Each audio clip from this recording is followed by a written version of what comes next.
Hey students, so this is a short video to explain an assignment that we'll be doing in class. So in this assignment it says in the books First and Second Kings, it will often introduce a king as evil or good. Go through First and Second Kings and determine if the kings of Israel were good or evil. So let me just point this out. I point out Israel because at this point in the Bible there are two kingdoms. So remember how after Solomon it's going to split. Okay, so now there are two kingdoms, which means that there's going to be two different kings. Okay, at one time that they'll be talking about, and so I'll look here at chapter 16. You'll notice here it says Elah reigns in Israel, and then we get Zimri reigns in Israel, Omri, Ahab, and it talks about all these different guys reigning. But notice the difference. Abijam reigns in Judah. Asa reigns in Judah. So there's a difference, right? Like sometimes there's a king who is a king of Israel, and sometimes the king is a king of Judah. So just know who you're looking for, okay? And so for the first few questions, it's going to be about the kings of Israel, and then the last questions are going to be about the kings of Judah, okay? So these are just about the kings of Israel. So we just want to look for the kings of Israel. Now, the way that you'll find if a king is good or bad is really easy. Okay, so what you'll do is that you'll try to find their name, and really you just want to use these are called headings. You see, like these titles here, these names or things. Call these headings.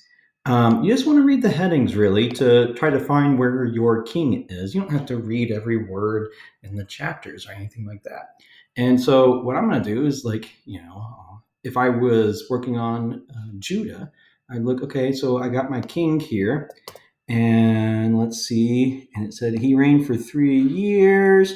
Oh, look, it says, and he walked in all the sins that his father did before him, and his heart was not wholly true to the Lord his God as the heart of David his father. So sounds like he would be considered evil, right? Because he had turned away from God. We can look at the other guys here. Let's go back to chapter 16. Here we go.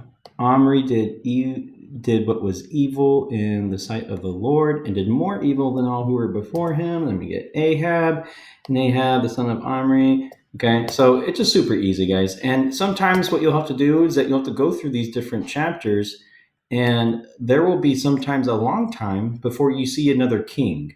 Not just because the Bible's trying to tell you some important stories in between the two kings, right?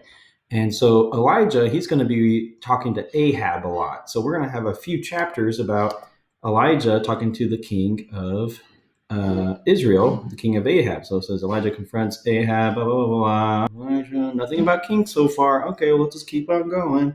And let's keep on going, keep on going. And his vineyard, Ahab's repentance. And these false prophets. Oh, hey, look, we finally get one. Jehoshaphat, woohoo, and Ahaziah, woohoo. So now we're back to reading about kings, okay? So sometimes you just got to flip through multiple chapters, totally normal, and then you'll just try to find if your king is good or evil, and that's it.